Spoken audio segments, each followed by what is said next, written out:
उत्तर प्रदेश में जैसे जैसे विधानसभा चुनाव का वक्त करीब आ रहा है वैसे वैसे सियासी पारा गर्म हो चला है। सियासी माहौल में रंग पैदा होने लगा है।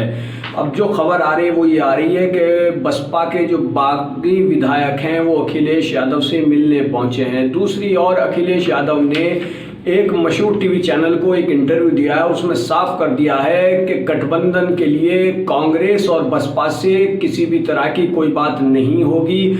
और उन्होंने ये भी कहा कि किसी बड़ी पार्टी से कोई गठबंधन नहीं होगा, सिर्फ छोटी छोटी पार्टियों से ही गठबंधन किया जाएगा।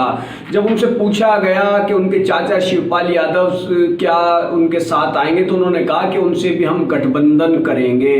कांग्रेस और बसपा से गठबंधन की बात पर उन्होंने कहा कि इनसे जो गठबंधन रहा वो अच्छा रिजल्ट नहीं रहा, अच्छा नतीजे नहीं रहे, इसलिए बसपा हो या कांग्रेस पार्टी इनसे कोई गठबंधन नहीं होगा। लेकिन जो छोटी छोटी पार्टियां हैं उनसे उनकी बात चल रही है और उनसे गठबंधन रहेगा विधानसभा चुनाव में। जैसे राष्ट्रीय लोकदल से उनका गठबंधन होगा, इसके अलावा कुछ और छोटी छोटी पार्टियां हैं उनसे भी बात चल रही है। अब किस पार्टी से अखिलेश यादव का गठबंधन विधानसभा चुनाव में होगा और इंतखाबी मैदान में किस्मत आजमाएंगे, ये तो आने वाला समय बताएगा। अखिलेश यादव ने साफ किया कि भाजपा का 4.5 साल का समय पूरा हो चुका है यूपी में और इन 4.5 साल में अच्छे दिनों का वादा करके दूर दूर तक भी अच्छे दिन दिखाई नहीं देते। 4.5 साल का वक्त गुजर चुका है, 6 महीने रह गए हैं। और उन्होंने ये भी दावा किया कि उत्तर प्रदेश की जनता समाजवादी पार्टी की ओर आशा भरी नजरों से देख रही है। तो क्या इस बार विधानसभा चुनाव में अखिलेश यादव का मुख्य मुकाबला होगा? अखिलेश यादव भाजपा से मुख्य मुकाबले में शामिल रहेंगे? और क्या अखिलेश यादव का जो वोट बैंक माना जाता है अल्पसंख्यक वोट, क्या वो एक बार फिर से अखिलेश यादव की रुख कर सकेगा? और जहां तक बसपा की बात है तो बसपा के बारे में आपको बता दें कि बसपा पर काफी समय से भाजपा के प्रति नरम होने का आरोप लगता रहा है, क्योंकि एक बार बसपा सुप्रीमो मायावती ने कहा था कि अखिलेश यादव को हराने के लिए वो किसी के से भी हाथ मिला सकते हैं। तो इसका सीधा सा मतलब ये निकाला गया था कि शायद वो भाजपा के प्रति नरमी बरत रही हैं। हालांकि बाद में उन्होंने साफ किया था कि भाजपा और बसपा की जो सियासत है उसमें ज़मीन आसमान का अंतर है, हम भाजपा के साथ कभी भी गठबंधन नहीं करेंगे।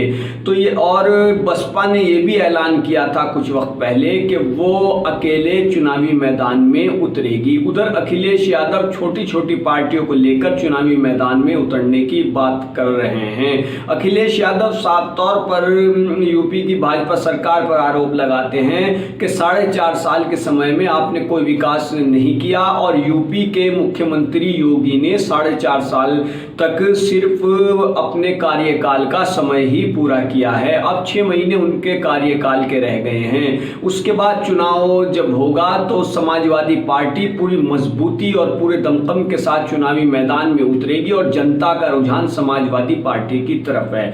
तो ये देखना भी दिलचस्प होगा कि अखिलेश यादव से किस किस का गठबंधन होता है। राष्ट्रीय लोकदल से उनका गठबंधन होता है और दूसरी जो छोटी छोटी और पार्टियां हैं जो 4 सीटों पे लड़ती हैं, 6 सीटों पे लड़ती हैं, या जैसे MIM के असदुद्दीन ओवैसी हैं, या फिर दलित युवाओं को अपनी और कमियां ज़्यादा तौर पर आकर्षित करने वाली भीम आर्मी है, तो उसका समर्थन भी क्या अखिलेश यादव को रहता है? क्योंकि कई बार ये खबर आई कि भीम आर्मी के चीफ जिन्होंने आजाद समाज पार्टी भी बनाई, चंद्रशेखर, उन्होंने अखिलेश यादव से 1 या 2 मुलाकातें की हैं और इसमें यूपी के विधानसभा चुनाव के बारे में बात हुई है और हो सकता है कि भीम आर्मी अखिलेश यादव को समर्थन कर दे। तो बहरहाल अभी कुछ भी कहना जल्दबाजी होगी, लेकिन जिस तरह से मशहूर टीवी चैनल पर अखिलेश यादव ने इंटरव्यू दिया उससे साफ है कि अखिलेश यादव पूरी तरीके से आगामी विधानसभा चुनाव में किस्मत आजमाने के लिए तैयार हैं। अपनी पार्टी को पूरे दमखम के साथ उतारने की तैयारी कर चुके हैं और बसपा के जो बागी विधायक हैं वो अखिलेश यादव से मिलने पहुंचे हैं। तो अब सियासत का ऊंट किस करवट बैठता है, इस पर सभी की निगाहें बनी हुई हैं। और सियासी जानकारी, सियासी खबरों के लिए हमारे साथ आप जुड़े रहिए। कीजिए ज़्यादा से ज़्यादा चैनल को सब्सक्राइब, वीडियो को शेयर कीजिए, कमेंट कीजिए। धन्यवाद।